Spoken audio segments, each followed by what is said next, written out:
நீங்கள் பார்த்துக் கொண்டிருப்பது நமது கேப்டன் டிவி, இளைஞர்களின் இதய துடிப்பு. கேப்டன் டிவி மக்கள் அனைவருக்கும் வணக்கம். நான் உங்கள் சங்கர் விஜய். இன்னைக்கு சூப்பரான ஒரு டீம் இன்டர்வியூ.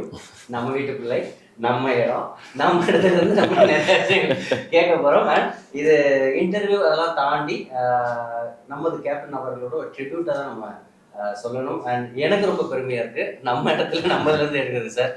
அதை தாண்டி ஒரு படம் நம்மளுக்கு எந்த அளவுக்கு கனெக்ட் ஆகும் அப்படிங்கிறது ஒரு விஷயம். அதில் மண் சார்ந்த விஷயங்கள் வந்து எப்பயுமே அந்த மண் வாசனையோட தான் இருக்கக்கூடிய ஒவ்வொரு படமே நம்மளுக்கு ரொம்ப ரொம்ப முக்கியம். அந்த வகையில் கேப்டன் அவர்கள் எந்த அளவுக்கு பட்டி தொட்டி எல்லாம் இப்போ வரைக்கும் உள்ள மக்களுக்கு மனசளவில் எவ்வளவுக்கு இருக்காங்க அப்படிங்கிறது வந்து நம்ம எல்லாருக்குமே தெரியும், சொல்லவே தேவையில்லை. அதே மாதிரி மக்கள் எல்லாருமே தன்னோட பிள்ளையா பாக்குறது யாருன்னா நம்ம அண்ணன் சண்முக பாண்டியன் அவர்களை தான். எஸ்சி சார் சொன்ன மாதிரி தானே, பாண்டியன் நாட்டு சிங்கம் அப்படின்னு சொன்னாங்க. அவங்க கூட உட்காந்து அவ்வளவு கம்பீரமா இருக்கு. அதை தாண்டி அவங்க டைரக்ட் பண்ண போறது யார் அடுத்த படம் அப்படிங்கிற பெரிய எதிர்பார்ப்பு இருந்துச்சு.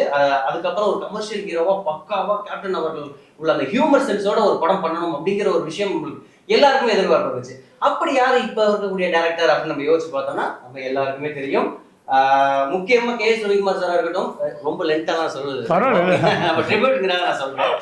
கே எஸ் ரவிக்குமார் சார் இந்த மாதிரி அதுக்கப்புறம் பாத்தீங்கன்னா நிறைய டைரக்டர்ஸ் வந்து கமர்ஷியலா சென்ஸ் ஆஃப் ஹியூமரோட மக்கள் சார்ந்த ஒரு விஷயத்த மண் வாசனையோட சொல்லக்கூடியல வல்லவர்கள், கமர்ஷியல் ஹிட் கொடுக்கக்கூடியவங்க.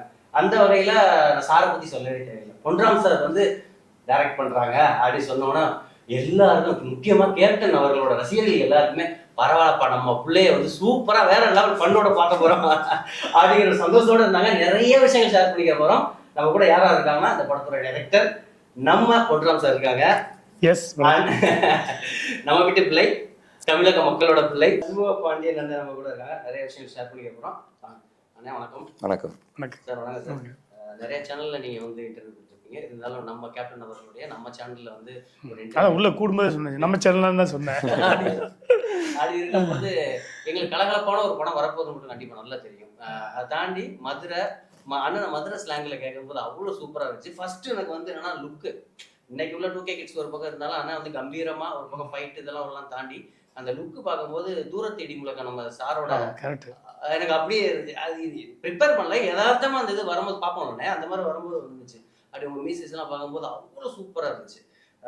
எப்படி அந்த அது நீங்க ஏற்கனவே அதை வச்சு இது பண்ணதா இல்ல அண்ணன் கரெக்டா? இல்ல, நான் வேற பிளான் பண்ணோம், அது வந்து நின்றுச்சு. ஏன்னா அகத்தின் அழகு மூத்தில் தெரியுன்ற மாதிரி ஒரு பிளட்லயே அது இருக்கு இல்லையா. ஆமா, ஒரு லுக் செட் பண்ணும்போது அந்த லுக் வந்து நின்றுட்டாரு. சார் இப்போ காமெடிங்கும்போது வந்து உங்களோட படம் எங்க எல்லாருக்குமே தெரியும், இன்னைக்கு வரைக்கும் கொண்டாடி தான் இருக்காங்க மக்கள். அப்படி இருக்கும்போது ஃபர்ஸ்ட் சாருக்கு வந்து நீங்க கதை ஸ்கிரிப்ட் ஆல்ரெடி நீங்க ரெடி பண்ணிருப்பீங்கல்ல, இல்ல சாருக்காக ரெடி பண்ணாங்க? அது ஒரு பேசிக்கா ஒன்று ரெடி பண்ணிடுவோம். ஓகே. அது யார் நடிக்கிறான்னு தெரியாது. ஒரு கதை எழுதும்போது ஒரு பேசிக்கா இருக்கும். அப்புறம் இன்னார் தான் நடிக்கிறான் போது அதுக்கப்புறம் மாற்றுவோம் நிறைய. அந்த என்ன ஒருத்தருக்கு போட்ட சட்டை இன்னொருத்தருக்கு போட முடியாது இல்லையா. அப்புறம் சண்முகம் வந்து ஹைட்டு, இவருக்குன்னு தனியாக அளக்கணும். உதாரணத்துக்கு ஸ்பாட்டில் ஒரு வேஷ்டி கொடுத்தோம், வேஷ்டி இங்கே முட்டி வரைக்கும் வந்துருச்சு. அப்புறம் தான் வேஷ்டியே தயாரிக்கணும்னா கதை எப்படி தயாரிக்கணும்னு பார்த்துங்க. எனக்கு அண்ணன் சண்முக பாண்டியன் அண்ணன் சொல்ற ராஜாணி ஏன் வந்துச்சுன்னா, எனக்கு சார் கேப்டன் சார் பக்கத்துலயே இருக்க ஒரு ஃபீல் ஆச்சுன்னா, இல்ல சார் நம்ம நேட்டிவ் வந்து சிவகாரக்குடி, நம்ம கடக்கோடியில இருந்து வந்திருக்கிறதுனால அதோட பவர் அந்த வைபுங்கிறது நம்மளுக்கு இப்ப இங்கே கிடைச்சிருக்கு. அப்படிங்கும்போது அது வேற மாதிரியான வைப்ரேஷன். நல்ல விஷயம். ஏன்னா நீங்க காரைக்குடியில வந்து ஷூட் நீங்க அடிக்கடி பண்ணிருவீங்க. அப்படின்னு அங்கிருந்து பார்க்கும்போது அவ்வளவு விஷயங்கள் இருக்கும். எங்க அம்மா எல்லாம் சொல்லுவாங்க எப்படின்னா, அப்ப சார் வந்து காரைக்குடியில வந்து நிறைய ஷூட் பண்ணியிருக்காங்க. ஷூட் பண்ணும்போது கேக்குன்னு சொன்னாங்க அவங்க கிராமத்துல ஒருத்தவங்க. அப்போ வந்து விஜயகாந்த் அண்ணா அவ்வளவு ரொம்ப பிடிக்குமா, அவங்க அடாவடியான ஒரு காரைக்குடியில அப்ப போய் இவங்களுக்காக போனாங்கன்னா பார்க்கணும் இருப்பாங்களா, நீங்களாம் வந்து உட்காருங்க உங்க வந்து பேசணும்னு சொல்லி பேசுவாங்களா. அந்த அளவுக்கு ரொம்ப ரொம்ப அந்த மாதிரி சில விஷயங்கள்லாம் சொல்லுவாங்க. இன்னைக்கு அவங்க பிள்ளை வந்து அவரோட பிள்ளை பக்கத்துல இருக்குன்னு சொல்லும்போது கொஞ்சம் பெருமையா இருக்கும் சொல்லிக்கிறாங்க. இதை தாண்டி வந்து கொம்பு சிவின்னு சொன்னோன்னா, நான் வில்லேஜுங்கிறதுனால எனக்கு வந்து அதோட டைட்டில் தெரியும். டைட்டில் தாண்டி அது என்ன அர்த்தம், கொம்பு சீவிங்கிறது வந்து நம்ம மஞ்சட்டு மாடுக்கெல்லாம் ஜல்லிக்கட்டு மாடுக்கெல்லாம் கொம்பு சீவுறது, அதை தாண்டி வந்து கொம்பு சீவி விட்டுருவாங்க அப்படின்லாம் சொல்லுவாங்க. இந்த டைட்டில் வந்து 2 விதமா இருக்கும். ஒண்ணு மாமா மாப்பிள்ளைங்கிற ஒரு கேரக்டரு, அதை தாண்டி வந்து ஒரு ஃபன்னு, கிட்டத்தட்ட பருத்திக்கிறன் அந்த மாமா மாப்பிள்ளைங்கிற மாதிரி ஒரு விஷயம் இருக்கும். ஏதாவது கொம்பு சீவி விட்டு அந்த மாதிரி ஆயிருமோ அப்படிங்கிற ஒரு விஷயம் இருக்கும் சார். இது உண்மையிலேயே அந்த மாதிரி கேரக்டர். இப்ப சர்ச்சா இருக்காங்கன்னா அவ கொம்பு சீவி விட்டு உசுப்பேத்தி விட்டுருவாங்களா, இவர் உசுப்பேத்தி விடுவாரா, அவர் உசுப்பேத்தி அது மாதிரி விடுவாங்க. அந்த மாதிரி கதை. ஏன்னா எல்லாரும் இந்த குழப்பம் இருக்கு. ஏன்னா ஆடியோ லான்ச்ல பண்ணும் போதெல்லாம் அந்த கொம்பு சீவி நான் தான் 2 விதமா சொன்னோம். நல்ல விஷயமும் இருக்குல்ல. கொம்பு சீவுறது வந்து ஒருத்தனை வந்து எமோட்டேட் பண்ணி நீ போ, நீ பெரிய ஆளாவ, நீ ஐஏஎஸ் ஆவ, கலெக்டர் ஆவ, படிப்ப அப்படிங்கிறதும் கொம்பு சீவல் தான். Super super. ஓகேவா? நல்ல விஷயத்தும் இருக்குது, அதேமாதிரி கெட்ட விஷயமும் இருக்குது கொம்பு சீவின்றது. ஸோ இது நல்ல விஷயமும் இருக்குது, நல்ல விஷயம் தான் அதிகமாக இருக்கும். நல்ல விஷயத்துக்காக ஒருத்தர் உருவாக்கப்படுறது தான் கொம்பு சீவி. அண்ணா உங்கள்கிட்ட ஃபர்ஸ்ட் ஆச்சரியமா இருக்கு. ஆஹா, ஒரு ஒன்றாம் சார் படத்தில் நடிக்கிறது ஒரு பக்கம், கமர்ஷியல் ப்ளஸ் பக்கா ஹீரோ, அது எங்களுக்கு தெரியும். ஃபைட் ரேட்லாம் படிச்சு அடிச்சு போகிறாங்க, ஒரு கம்பீரமாக இருப்பாங்க. அந்த சென்ஸ் ஆஃப் ஹியூமர் ஒன்று இருக்குல்லண்ணே, அது வந்து வெறித்தனமாக இருக்கும். ஏ டு ஜெட் அந்த ரைட்டிங் வந்து எங்களுக்கு ரொம்ப ரொம்ப எங்கிருந்தே ஏன்னா அந்த உள்ளுக்குள்ள யதார்த்தமாக பிடிச்சிருவாங்க. அது வந்து நீங்கள் கதை கேட்கும் போது உங்களுக்கு எப்படி இம்பாக்ட் பண்ணுச்சு? எந்த விஷயங்கள் வந்து அதில் காமெடி, ஏன்னா அது ஃபுல் அண்ட் ஃபுல் காமெடி இருக்கும் ஃபுல்லாக. நீங்கள் ட்ரெயிலரில் பார்க்கும்போது அவ்வளோ சூப்பராக இருந்துச்சு. அது எப்படி சார் கதையாக சொல்லும் போதே நானும் அம்மா அண்ணன் சிரிச்சுக்கிட்டே தான் கதை கேட்டோம். ஸோ அதுவே ரொம்ப ஜாலியாக இருந்துச்சு எனக்கு. அப்போவே சார் கதை சொல்லும் போதே தெரியும் இந்த படம் ஃபுல் ஃபன்ஃபில்டாக தான் போக போகுது, ஃபுல் ஹியூமர் சென்ஸாக தான் படம் இருக்குன்னு எனக்கு கதை கேட்கும் போதே தெரிஞ்சுது. ஸோ நான் அப்போவே மைண்டு ப்ரிப்பேர் பண்ணிக்கிட்டேன், ஓகே நம்ம வந்து கம்ப்ளீட்டாக ஒரு டிஃப்ரெண்ட்டான இது பண்ண போகிறோம் அப்படின்ற ஐடியாவில் தான் நான் படத்தை ஓகேவும் பண்ணேன். அந்த பாடி லாங்குவேஜ்லாம் எப்படி சார்? ஜென்ரலாக நம்மளுக்கு பாடி லாங்குவேஜ் வந்து நீங்கள் பார்த்தீங்கன்னா ஹியூமர் எல்லாருக்குமே இருக்கும். அது உங்களோட க்ளோஸ் ஃப்ரெண்ட்ஸ் குரூப் கிட்ட நீங்கள் காட்டுவீங்க, இல்லை ரொம்ப க்ளோஸான ஆள்கிட்ட காட்டுவீங்க. 3வது மனுஷன் உள்ள வந்து டக்குன்னு நம்ம அப்படியே ரிஜிட்டாயிரும், ஸ்ட்ராங்காயிரும், எதுவுமே பண்ண மாட்டோம். அதை பிரேக் பண்ண வச்சார் பொன்ராம் சார். நாங்கள் என்னன்னா நாங்கள் ஸ்கிரிப்ட் ரீட் பண்ணோம், எல்லா ஆர்டிஸ்டோட உட்காந்து ஸ்கிரிப்ட் ரீட் பண்ணிட்டோம். ஸோ எல்லாருமே ஒரு மாதிரி நாங்கள் ஷூட்டிங் போகிறதுக்கு முன்னாடியே ஃப்ரெண்ட்ஸ் ஆகிட்டோம். ஸோ எங்களுக்கு ஆன் ஸ்க்ரீன் நாங்கள் போய் பண்ணும்போது கஷ்டமாக இல்லை, அது ரொம்ப ஈஸியாக வந்துச்சு. அதே மாதிரி எனக்கு ஃபஸ்ட்டு டே ஷூட்டிங் வச்சது ஃபைட் சீன் தான் வச்சார். ஏன்னா ஃபைட் சீன் எனக்கு அது ஈஸியாக வரும் தெரியும். ஸோ எனக்கு அது கம்ஃபர்டபுளாக இருந்துச்சு. ஸோ அந்த ஃபைட் சீன் ஒரு 4 நாள் போச்சு சார். 4 நாள் ஷூட்டில் எனக்கு lightman, assistant directors, assistant cameraman எல்லாருமே க்ளோஸ் ஆகிட்டாங்க. ஸோ அந்த 4 நாளில் மொத்த டீமுமே எனக்கு ஃப்ரெண்ட் ஆனனால அடுத்து அந்த ஹியூமர் சீனாக இருக்கட்டும், ஒரு காமெடி சீன், எந்த இது பண்ணுறதா இருந்தாலும் ஈஸியாக இருக்குது. நான் யாரோ இவங்க பார்க்குறாங்க இது இருக்குன்னு எனக்கு கான்ஷியஸ்னஸ் மைண்டில் இல்லை. ஸோ நாங்கள் அந்த ஸ்பாட்டில் இருந்தால் நான் பாண்டி, அவர் வந்து ரொக்கப்புலி, இதுதான் எங்களோட மைண்டில் இருந்துச்சு, வேற எதுவுமே இல்லை. ரொக்கப்புலி ஏன்னா நான் சவுத் சைட்ல இருந்து வந்ததுனால வந்து நம்மளுக்கு சில விஷயங்கள் எப்படி சார் அந்த கேரக்டர் அவ்வளவு தைரியமா சரத்குமார் சார் வச்சீங்க? அதான் இப்போ இந்த இன்னொரு விஷயம் சொல்லிடுறேன். ஷண்முகம் சொன்ன மாதிரி ஃபஸ்ட்டு ஷூட்டிங்கு 2 நாளுக்கு முன்னாடி வர வச்சிட்டோம். இந்த ஏன்னா இவர்கிட்ட இருந்து எனக்கு முதல் படம் ஒர்க் பண்ணுறேன். ஆக்ஷன் வந்து நான் எல்லாருமே சொன்னேன், சீன்லாம் ரிஹர்சல் எடுத்துக்கிட்டாரு. ஃபைட் ரிஹர்சல் வேணுமான்னே, இல்லை சார் வேணாம். ஐயோ என்ன ரிஹர்சல் வேணான்றாப்புல, என்னடா சரி இது எப்படி வருமே தெரியல, சரி பாப்பேன்னா நமக்கு தெரியாது இல்லை இவரை பற்றி. ஆனால் ஃபர்ஸ்ட் டேவே எனக்கு தெரிஞ்சிச்சு, சரி ஓகே இதில் புலியாக இருக்காப்புல. ஆமாம், அப்போது அது அப்புறம் மெயினாக வந்து ஆர்டிஸ்ட் நான் கம்ப்யூட்டர் தான் செட் பண்ணுவேன். என் கூட ஒர்க் பண்ணுறது வந்து ஜாலியாக இருக்கணும். ஒரு காமெடி படம் இல்லையா, ஒரு டைலாக் வந்து அதேமாரி சொன்ன டைலாக்லாம் அவங்க வராது, வேறு டைலாக் மாறிடும். ஏன்னா அதுதான் ஸ்பான்டேனியஸாக டைலாக் வரும். இவங்களுக்குமே சில நேரம் டைலாக் தோணும்னா அது உள்ள இன்சர்ட் பண்ணுறதுக்கு கேப் வேணும் இல்லையா. நம்ம ஃபிக்ஸ் பண்ணிட்டு டைலாக் கூட போனோம்னா அது அப்படியே தான் பேசுவாங்க. அப்போ அவங்களுக்கே ஒன்று காமெடியோட டைலாக்ஸ் தோணும்னா அங்கே உள்ள ஜாயின் பண்ணணும்னா நம்ம டைலாக் ஃப்ளெக்சிபிலிட்டி வேணும்ல, அது நிறைய இருந்துச்சு. கரெக்டாக யூஸ் பண்ணிக்கிட்டாப்ல சொன்னோம். அதேமாதிரி எல்லாரோடையும் சேர்ந்து ஒர்க் பண்ணது ஃபஸ்ட்டு டே 1லேருந்தே 2 டேஸ் முன்னாடி வந்துட்டிங்கல்ல, வந்துட்டு நான் என்னை வார்ம் அப்காக வர வச்சுட்டேன். ஸோ டிஸ்டன்ஸ் ஆகிடக்கூடாது, முன்னே கேமராமேன் ஆகட்டும் எல்லாரோடையும் ஃப்ரெண்ட்லி ஆகிட்டா தான் இது வந்து ஒரு ஷூட் இல்லை, இது ஜாலியாக நடக்கிறது, எங்கே கேமரா திருத்தனமா எடுக்கிறாங்கன்ற மாதிரி ஒரு சூழலை தான் உருவாக்கணும். அந்த வகையில் வந்து அது பண்ண சரத்குமார் சார் மேட்டுக்கு வரேன். அவர்கிட்ட இந்த கதை சொல்ல போகிறதுக்கு முன்னாடி என்னென்னா, அவர் இந்த மாதிரி படம் பண்ணதில்லை. போர் தொழில் இந்த மாதிரி ஒரு சீரியஸான படம், த்ரில்லர் படம், ஒரு ஆக்ஷனாக இருக்கும், இல்லை அவர் ஒரு அப்பா கேரக்டர், இல்லை ஒரு பெரிய இந்த மாதிரி கேரக்டர் தான் பண்ணிகிட்டே இருந்தார். ஆனால் இவர்கிட்ட ஹியூமர் எடுத்துகிட்டு வரணும், நமக்கு வந்து எனக்கு எப்படி சத்யராஜ் சார் பேக் பண்ண இருந்தாரோ அது மாதிரி சரசாரை வர வைக்கணுங்கிறதா ஏதாச்சும் கதை சொல்ல போகும்போது அந்த பயத்தோடு தான் போய் கதை சொன்னேன். அவர் நாட்டாமை இதெல்லாம் வந்து போச்சு நமக்கு, சூரிய வம்சம், நாட்டாமை, சேரன் பாண்டி இதெல்லாம் வந்துச்சு, சூரியன் படம். அவர்கிட்ட போய் இந்த ஒரு காமெடி சொல்ல போகிறோம், பாறை எல்லாம் வச்சு. ஸோ ஃபர்ஸ்ட் ஹாஃப்ல அவர் நினச்ச மாதிரி இருக்கும். செகண்ட் ஹாஃப் இடத்துல ஒரு கேரக்டர் சேஞ்ச் ஆகும்போது ஒத்துக்கு வராங்கிற ஒரு பயம் இருந்துச்சு.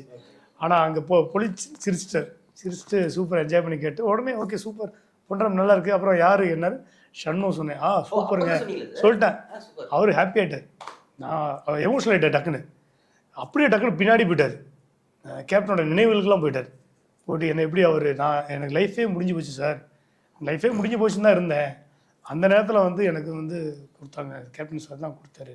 ஸோ அதுக்கப்புறம் தான் என் லைஃபே சேஞ்ச் ஆகிடுச்சு. சண்முகத்துக்கு திருப்பி நான் ஊரில் வரும்போது எனக்கு சந்தோஷமாக டக்குன்னு எதுவுமே சொல்லலை. மற்ற அடுத்த ஸ்டேஜை பற்றி எதுவுமே பேசல. ஓகே நான் பண்ணுறேன் அப்படின்னு கதையும் பிடிச்சி போச்சு. சண்முகத்தை சொன்னோடனே சண்முகம் பிடிச்சி போச்சு. டக்குன்னு உடனே ஸ்டார்ட் பண்ணோம். அந்த பாண்டிங் எப்படின்னா மாமா மாப்பிள்ளை கேரக்டர் செம்ம பண்ணா அது நம்ம இதில் பார்க்கும்போது இருந்துச்சு. சரத்குமார் சார் உள்ள வரணும்னு சொன்னோன்னா சேனா கேப்டன் அவர்களோட உயிர் ஃப்ரெண்ட் உயிர் நண்பர் வெளியே சொல்லணும். மக்கள் வந்து வெளியே சார் ஒன்றும் இல்லை சார் காலையில் இட்லி கடை நம்ம சாலிகிராமத்தில் தானே ஒரு சாப்பிட்டு இருக்கும்போது இந்த மாதிரி இன்டர்வியூ போகிறோம் கொம்பு சிவி அப்படி போகிறோம்ல எல்லாரும் வாங்கி கடையில் உள்ளவங்கலாம் என்னப்பா படம் ரிலீஸ் ஆகுது பார்க்கணும், தம்பி படம் பேட்டி எடுக்க போறீங்களா அப்படின்னு கேட்டாங்க. ஆமாம் அண்ணன் அவங்களோட பேச போகிறோம் அப்படின்னு சொன்னால் இந்த படம் பொன்றாம் பண்ணியிருக்காரு அதெல்லாம் சொன்னாங்க. உண்மைதான் சார் சத்தியமா நான் கேட்கலாமான்னு கேட்டேன். யதார்த்தமா இருந்துச்சு ஆக்சுவலா. அப்போ வந்து நம்ம கண்டிப்பா போய் படம் பார்க்கணும். அது கிராமத்து சைட்ல உள்ளதுல கண்டிப்பா நம்ம ஏன்னா இருக்கிறதுக்குலாம் அந்த நம்ம அப்படிங்கும்போது கிராமத்து சைட்ல அப்படின்னு சொல்லும் போது அவங்க அண்ணன் அவங்கள சார தலைவரை பார்த்த மாதிரி இருக்கு, இந்த படத்தை போய் திருக்கி விடணும் அப்பெல்லாம் அந்த அளவுக்கு. அதை விட சரத்குமார் சார் சொன்னாங்க அவங்க எவ்வளவு ஃப்ரெண்ட்ஷிப் நீங்க வந்து இவ்வளவுதான் இருக்காங்களே அப்படிங்கிற ஒரு விஷயம் இருக்குல்ல சார். அது வந்து எந்த அளவுக்கு மக்கள் எதிர்பார்த்துட்டு இருக்காங்க, மக்கள் அவ்வளவு சப்போர்ட் இருக்கு சார். படம் பாருங்க தெரியும் மிக பிரமாணம் கமர்ஷியலா பார்க்கா இப்ப ஆடியன்ஸ் மிகப்பெரிய ஹிட். அண்ணன் எல்லா விஷயம் பேசினது ஏன்னா இந்த அளவுக்கு மக்கள் எதிர்பார்த்துட்டு இருக்காங்க. அதுல மிகப்பெரிய ஒரு பொறுப்பு இருக்கும் உங்களுக்கு. நீங்க அப்படி அண்ணனை கமிட் பண்ணதுக்கு அப்புறம் நீங்க ஒரு கம்ஃபர்டபுள் ஜோன் கொடுத்துருக்கீங்க. ஒரு ஜோன் என்னன்னா ஃபைட் பண்ணிட்டு அது காமெடியா இருக்கணும்னு அண்ணனை வச்சு ஃபர்ஸ்ட் காமெடி பண்ணி எடுத்த சீன் எந்த சார் எந்த மாதிரி இருந்துச்சு உங்களுக்கு? ஃபர்ஸ்ட் அந்த அது முடிஞ்சோடனே காமெடி தான் வரும். ஆக்ஷன் சீக்வன்ஸ் முடிஞ்சோடனே ஒரு காமெடி சீன் எடுத்தோம். அதை பேஸ் பண்ணி ஒரு காமெடி இருக்கும். அதாவது ஃபர்ஸ்ட் சீன் அந்த இன்ட்ரோடக்ஷன்லேயே வரும். இவரோட இன்ட்ரோடக்ஷனே ஃபர்ஸ்ட் தான் எடுத்தோம். இவர் இன்ட்ரோடக்ஷன் ஷார்ட்டு ஃபர்ஸ்ட் எடுத்தோம். ஃபர்ஸ்ட் இன்ட்ரோடக்ஷன் ஷார்ட்டு ஃபேஸ்லாம் எடுக்கணும்னு சொல்லி நல்லா டைம் எடுத்து சூப்பராக இருந்துச்சு. அந்த ஷார்ட் எடுத்துட்டு அந்த சீக்வன்ஸில் 4 நாள் ஃபைட்டு.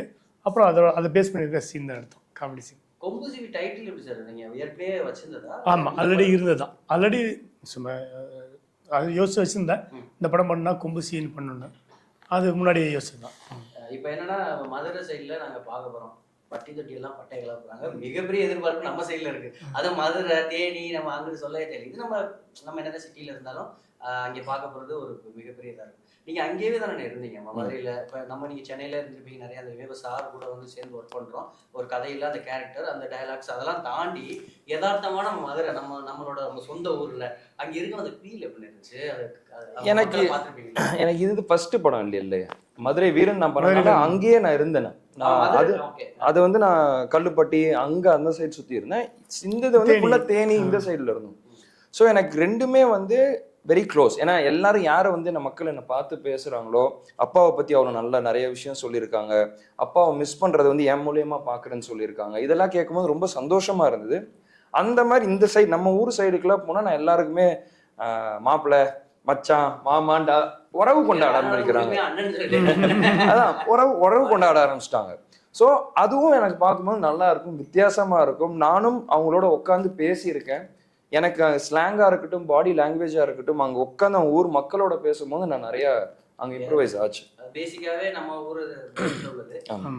அந்த டைம் வந்து ஃபர்ஸ்ட் படம். இன்னைக்கு வந்து சார் மாதிரியான ஒரு டேரக்டர் ரைட்டிங்ல அந்த டைரக்ஷன் நடிக்கும்போது அதோட ஃபீல் உள்ளது. சரி ஃபர்ஸ்ட் நாள் செகண்ட் டே தேர்ட் இந்த மாதிரி போகும்போது உங்களுக்கு ஒரு இடத்துல முன்னாடியே ஒரு கான்ஃபிடன்ட் கொடுத்துருக்கோம். இருந்தாலும் இந்த சென்ஸ் ஆஃப் ஹியூமர்ஸ்லாம் இருக்குல்ல சார், அதுல டைலாக் வந்து இப்போ சார் சொன்ன மாதிரி ஸ்பாட் நிறைய விஷயங்கள் வைப்பாங்க. அந்த மாதிரி நீங்க ஏதாவது கான்ட்ரிபியூட் பண்ணிருக்கீங்க சார்? படம் ஃபுல்லாமே வந்து நாங்கள் டே 1 நாங்கள் ஸ்கிரிப்ட் ரீட் பண்ணோம்னு தெரியுமா? ஆமா. அந்த ஸ்கிரிப்டோட அந்த ஸ்கேல் மட்டும்தான் இருந்தது. உள்ள ஒரு டைலாக் கிடையாது. அப்படியே ஜம்ப் ஆகி மாறி போயிட்டே இருக்கு. ஏன்னா ஆன் ஸ்கிரீன்ல நாங்க இப்ப நான் ஒண்ணு சொல்லியிருப்பேன், சரத் சார் ஒண்ணு சொல்லியிருப்பாரு, திடீர்னு கல்கி ஒண்ணு உள்ள போடுவாரு. ஸோ சார் வந்து கட்டுன்னு சொல்லவே மாட்டாரு. சீன் போய்கிட்டே இருக்கும். திடீர்னு அந்த இடத்துல ஏதோ ஒரு ஹியூமர் நாங்க மாத்தி போடுவோம். அந்த டைம்ல ஏதாவது எங்களுக்கு டக்குன்னு தோணுச்சுன்னா பண்ணுவோம். அது நல்லா இருந்தா சார் சூப்பரா வந்துச்சு சார், இது அப்படியே வச்சுக்கலாம் அப்படின்னு சொல்லியிருக்காரு. ஸோ அந்த ஸ்பேஸ் கொடுத்தனாலதான் எங்களால் அவ்வளோ இம்ப்ரவைஸ் பண்ண முடிஞ்சது. எனக்கு, சரத் சார், கல்கிக்கு, முனிஷ்காந்த் அண்ணனுக்கு எல்லாருக்குமே அவ்வளோ ஸ்பேஸ் இருந்தது. எனக்கு தெரிஞ்ச ஒரு சீக்வன்ஸ், லாரிக்கு முன்னாடி ஒரு சீக்வன்ஸ் இருக்கும். நாங்களும் சரி பேசிக்கிட்டே இருக்கோம், கட் சொல்லுவாருன்னு பாக்குறோம், போய்கிட்டே இருக்கு. நிறைய வளர்ந்து வரவங்க சூப்பர்ல காமெடி படம் எடுப்பாங்க. சொல்லுங்க. இல்ல கரெக்ட், அந்த ஸ்பேஸ் இருந்தா தான் உங்களால இம்ப்ரவைஸ் பண்ண முடியும். அது ரொம்ப நேரம் எடுத்துக்கிட்டே இருந்தீங்க. ஆமாங்க, என்ன வரும்னு தெரியாது. அவங்கள அறியாமலே ஒன்று போடலாம். நம்ம காமெடியை பொறுத்த வரைக்கும் கட் பண்ண என்ன வருதுன்னு நமக்கு அந்த, அதாவது அன்னன்னைக்கு என்ன கிடைக்கும்ன்றது நாங்கள் வேண்டிட்டு தான் போவோம். இன்னைக்கு இந்த சீன் செம்மையாக வரணும், புதுசாக டைலாக் வரணும், இப்படி தான் நினைப்போம். அது மற்ற சீன்லாம் வந்து ஃபிக்ஸ் பண்ணிடலாம், இதுதான் டைலாக்கு, இதுதான். காமெடி ஃபிக்ஸ் பண்ணக்கூடாதுங்கிறது எங்களோட இதாக இருக்கும். ஏதாவது புதுசாக வருமா, நான் டப்பிங்கில் வரைக்கும் இருக்கும், ஓப்பன் பண்ணி வச்சிருப்போம். டப்பிங் வரைக்கும் பார்த்தோம். ஏன்னா அதுதான் காமெடிக்கான ஒரு அழகே. காமெடிங்கிறது வந்து எப்போ வேணாலும் நமக்கு தோணும். ஏன் சிரிக்கிறோன்ற யோசிச்சாலே எனக்கு காமெடி நிறைய வரும் இல்லையா, அதுதான் ஓப்பனாக வைக்கிறது. அது ஃபஸ்ட் டைம் அவர் பண்ணுறாரு இல்லையா. ஸோ சரசாராக இருக்கட்டும், சரசார சம்டைம் கேட்பாரு, என்ன பாஸ் இது ரொம்ப காமெடியாக போகுது, ரொம்ப காமெடியாக போகுது, இது காமெடி படம் தான் சார், அப்படியா போடுங்க சார்.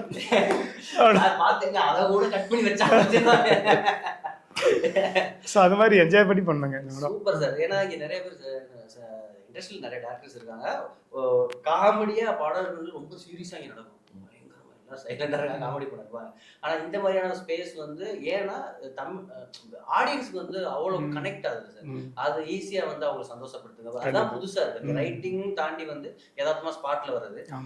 இன்னொரு பக்கம் என்னன்னா, அண்ணனை படம் பண்ணும்போது விஜயகாந்த் சாரோட தாட்ஸ்லாம் வந்து போச்சு சார். எல்லாரும் கேட்டு ஸ்பாட்டில் இவருக்கு தெரியாது. இவர் வந்து டைப் கூப்பிட்டு வருவோம். சில நாங்கள் முன்னாடி போயிடுவோம், லொக்கேஷன் பார்க்க போவோம் இல்லையா.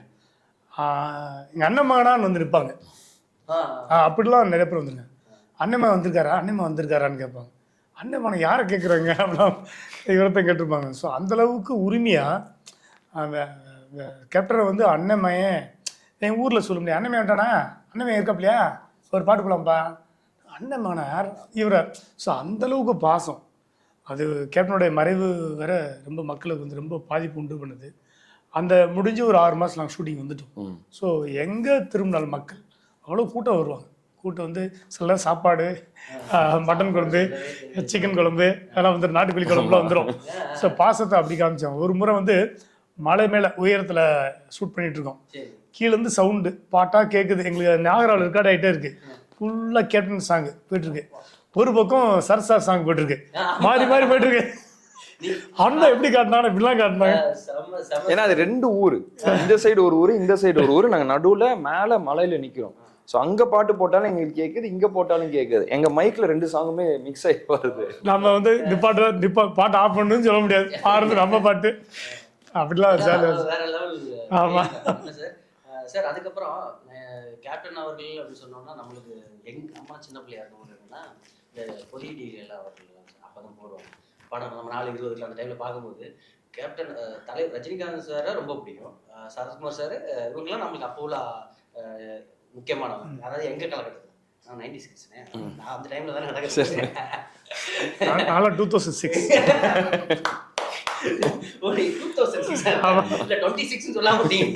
ரொம்ப ஓவரா இருக்குல்ல. அந்த மாதிரி வந்து ஏன்னா எங்களுக்கு அப்ப நம்மளுக்கு வந்து ஒரு ஃபைட்டு, நம்ம படத்துல ஒரு ஃபைட் இருக்கணும், தாண்டி காமெடி அப்படிங்கும்போது வந்து நம்ம கேப்டன் அவர்களோட காமெடியில எனக்கு தெக்கத்தி கல்லல் தான் எனக்கு ஃபேவரட். அந்த மாதிரி தெக்கத்தி கல்லல் நான் பாத்துருக்கேன் மேம். அந்த இந்த காணி நிலம் நான் பாத்துருக்கேன், 3 முறை பார்த்தேன். அந்த மாதிரி வந்து அண்ணன் நடிக்கும் போது உங்களுக்கு கேப்டன் அவர்கள் நடிச்சது மாதிரி ஒரு ஃபீல், அவர் அங்கே இருந்த மாதிரி ஒரு ஃபீல், ஏதாவது ஒரு உணர்வு ரீதியாக ஏதாவது நிறைய இடங்கள். அது மெயினாக ஃபைட் எடுக்கும்போது தான் வரும், ப்ரொஃபைல் எடுக்கும்போது வரும். இந்த சைட் லைட் ப்ரொஃபைல் ஷாட் வைப்போம் இல்லையா, அப்போ ஃபுல்லாக கேப்டன் வரும். சில நேரம் வந்து அவர் ஆக்ஷனால ஒரு புருவான் செம்மையாக அவர் கேப்டன் மாதிரியே போயிடுவார். நான் தான் கண்ட்ரோல் பண்ணுவேன், கொஞ்சம் குறைச்சிக்கலாம்னு. அவ்வளோ அது ஆட்டோமேட்டிக்காக போயிடுது அவருக்கு. அவரை நாங்களாம் தான் கண்ட்ரோல் பண்ணது தான். அவர் மீறி அது இயற்கையாகவே அந்த புருவம் அவர் மாதிரியும் கண்ணு அந்த லுக்கெல்லாம் ரொம்ப டைட்டாக வச்சா அந்த மாதிரி போயிடும். ஆமாம், எங்கள் லென்ஸ் எங்களுக்கு ஃபஸ்ட்டு பார்ப்போம். நாங்கள் எடுக்கும்போது எங்களுக்கு தெரியும். நான் வந்து லுக் செட் பண்ணும்போது இவர் தான் அந்த கிருதா ஐடியா சொன்னார்.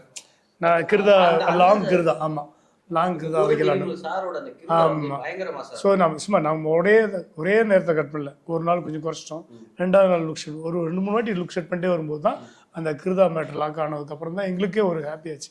ஸோ ஃபஸ்ட்டு ஒரு ஃபோட்டோ ஷூட் மாதிரி எடுத்தோம். அதில் வந்து எப்படி நிற்கணும், அந்த அப்படி பின்னாடி கழிச்சு நிற்கிறது, அதெல்லாம் சொன்னோடனே புரிஞ்சுக்கிட்டாரு, அவருக்கும் தெரியும். இன்னொன்று மதுரை ஸ்லாங்க்கு நான் கஷ்டப்படலை, ஏன்னா அது டக்குன்னு பேஸ்டாப்பில் அந்த மதுரை வீரன் படம் பண்ணதுனாலையும் பேசிக்காக வந்து கேப்டனுடைய உள்ள ரத்தம் இருக்கும் இல்லையா, ஸோ அந்த மதுரை ஸ்லாங்காக நான் எந்த சிரமம் பண்ணல. அந்த மாடுலேஷன் சொன்னால் பிடிச்சிருவாப்புல, பிடிச்சி பண்ணிடுவார். ஈவன் டப்பிங்களோட அந்த பிரச்சனை இல்லை. ஆமாம் ஆமாம் ஆமாம் ஆமாம் ஆமாம். இப்போ நீங்கள் சில டைமில் வந்து ஷூட்டிங் வந்து எப்படின்னா சார், இப்போ நீங்கள் வேகமாக அதை முடிச்சு எங்களுக்கு படத்தை கொண்டு வந்து வச்சுருக்கீங்க சார், அது ரொம்ப ஹாப்பி. ஏன்னா அதுக்கு முன்னாடி அவ்வளோ அப்படி ஹார்ட் ஒர்க் இருக்குது, காமெடி எடுக்கிறதா இருக்கட்டும். ப்ளஸ் அந்த படத்தில் வந்து எப்படியும் ஒரு கருத்து இருக்குங்க சார், கண்டிப்பாக கருத்து. அது கருத்து சார்ந்த ஒரு நக்கலான ஒரு கேரக்டர்.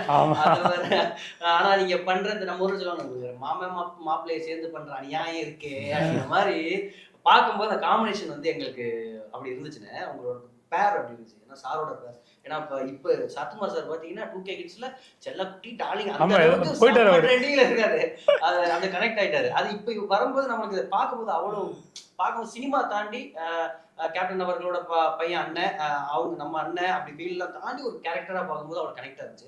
அவர் சாரோட சேர்த்து நீங்க பண்ண அலப்பறையெல்லாம் சொல்லுங்க சார். ஷூட்டிங்ல நாங்க அந்த மாதிரி நாங்க பண்ணல, ஏன்னா அவர் எப்படியுமா இருந்தாலும் எங்க எல்லாருக்குமே வயசுல சீனியரானவர். ஸோ அந்த மதிப்பும் அந்த மரியாதையும் இருக்கும். அவர் சொல்லுவார், என்ன ஜாலியாக எடுத்துக்குவோம், ஃப்ரெண்டு மாதிரி எடுத்துகிட்டு பேசுனுவார். என்னதான் இருந்தாலும் நம்மளுக்கு ஒன்று மைண்டில் இருக்கும் இல்லையா, அப்பாவோட ஃப்ரெண்டு, அப்பாவோட பழகி இருக்காங்கன்னு அந்த மரியாதை இருந்தனால நான் அந்த அளவுக்கு ஒன்றும் ஃப்ரீயாக விளையாட்டுத்தனமாக பேசலை. பட் சார் செம்ம ஜாலியாக இருந்தார், செம்ம விளையாட்டுத்தனமாக இருப்பார், எல்லாரையும் வம்புக்கு இழுப்பார். நான் அப்பாவை ஷூட்டிங் ஸ்பாட்டில் பார்த்துருக்கேன். ஸோ அந்த மாதிரி நிறைய விஷயம் சாரும் அதை பண்ணார். ஸோ அப்போ தான் எனக்கு புரிஞ்சுது, ஓ இந்த மாதிரி தான் அவங்க எல்லாம் ஒன்றா இருந்தால் அப்போ இருந்திருக்குமோன்னு அப்படின்னு தோணுச்சு. உங்களுக்கு ஸ்க்ரீன்ல வந்து பட்டை கலப்பி இருக்குன்னு நம்பிக்கை இருக்கு, ஏன்னா படத்தை அந்த டீசர்ல பார்க்கும்போது அப்படி தானே இருந்துச்சு, 2 பேரோட காம்பினேஷன். சார் அது என்ன துப்பாக்கி 2 டைலாக்லாம் பயங்கரமா வச்சிருக்கீங்க. துப்பாக்கி பிடிங்க பாண்டி, துப்பாக்கி பிடிங்க பாண்டி. அதே மாதிரி வந்து அவங்க நம்ம 2 துப்பாக்கி இருக்கு, அவங்க எல்லாம் அதெல்லாம் செம்ம பண்ணாரு சார். அதெல்லாம் டைலாக் சிலதெல்லாம் எழுதுருவாங்க, அப்படி கிடையாது, கதைக்கும் சில இது இருக்கும் இல்லையா. அப்புறம் வந்து டைலாக் தான் ட்ரெண்டுக்கு தகுந்த மாதிரி. இப்போ நாங்கள் 1 வருஷம் எழுதியிருப்போம், இன்னைக்கு ஒரு படம் ரிலீஸ் ஆகும், மக்கள் மத்தியில் இதெல்லாம் வந்து கரண்ட்டில் இருக்கும், அதை மனசு வச்சு எழுதுவோம். அப்புறம் நம்ம படத்தை வச்சு மீம்ஸ் கிரியேட் பண்ணுவாங்க, எல்லாமே ட்ரெண்டுக்கு தகுந்த மாதிரி மாற்றும்போது ஒரே டைலாக் ஃபிக்ஸ் பண்ணி போகக்கூடாதுங்கிறதா இருந்தது. அந்த ஸ்பாட்டில் எதாவது வருதோ அதை உள்ளதுக்கு போட்டு பண்ணுவோம், அதுதான். இப்போ அண்ணன் பேர் ஆல்ரெடி பாண்டிங்கிறது ஒரு விஷயம் இருக்கு. நீங்க இப்ப படத்தோட கதை நம்ம மதுரை சைடுல வந்து பாண்டிங்கிறது மெயினான பாண்டியன் அவர் கதை எழுதும்போது நாள்லேருந்து மாற்றவே இல்லை. அவர் பேர்ல சண்முக பாண்டியன் வந்தது ஒரு கோயின்சிடென்ட் தான். இந்த கதை உருவாகும் போதே பாண்டியன் தான் எழுதிருந்தேன். ஆக்சுவலா நான் சொல்லுவேன் சார், நேற்று ப்ரிப்பேர் பண்ணிட்டு வரும்போதுன்னு பார்க்கும்போது பாண்டியன் கேரக்டர் இருக்கு, நம்ம ஊர் சைடில் உள்ள பாண்டியன் வச்சுருப்பாங்க, அப்புறம் சண்முக பாண்டியன் வச்சிருவாங்க. எங்களுக்குமே அந்த மாதிரி தான். ஆமா இல்லை, கதை எழுதும் போதே பாண்டி கேரக்டர் தான் என் மைண்ட்ல ஃபுல்லா ஃபிக்ஸ் ஆயிடுச்சு. தெரியல, கதை எழுதும்போது பேர் எழுதுவோம், ஒரு பேர் பிடிப்போம், சில நேரம் பிளான் பண்ணி பேரை பிடிப்போம், சில நேரம் பேர் வந்துடும். இந்த பாண்டி கேரக்டரும் ரொக்குபி கேரக்டரும் வந்துருச்சு ஆல்ரெடி, எழுதும் போதே வந்துடும். சில கேரக்டர் வந்து பெக்யூலராக இருக்கட்டும், ஏதாவது எந்த பேர் பிடிக்கலாம் அப்படின்னு தேடுவோம், சில நேரம் அது ஆட்டோமேட்டிக்காக அமைஞ்சிடும். அப்படிதான் இவர் பேர் வந்து போஸ்ட் பாண்டி அப்படி தான் இருந்துச்சு. ஆமாம் அதுதான் இருந்துச்சு, ஏன்னா சில நேரம் அது ஆட்டோமேட்டிக்காக வரும். ஆனால் ஏன்னா அது அந்த பாண்டியன் நேம் வந்து நம்ம சவுத் சைடில் பொதுவாக அது ரொம்ப கனெக்டிவிட்டாக இருக்குது. அப்புறம் பாண்டி முனீஸ்வர் அதனால வச்சிருப்பாங்க, ரொம்ப பவர்ஃபுல்லான அது பொருத்தமாக இருந்துச்சு சார். அதனால தான் பாண்டிங்கிறது நம்ம மண்ணோட குலசாமியோட பேர் இல்லையா, அது எல்லாரும் ஏதோ நம்மளை அறியாமலே வந்துடும், நம்மளை அறியாமலே அந்த பேர் வந்துடும். இப்போ அவங்க கேப்டன் வச்ச பேரும் அப்படித்தான் வச்சிருக்காரு, அறியாமே பேர் வச்சிருக்காரு, பேர் வச்சிருக்காங்கல்ல.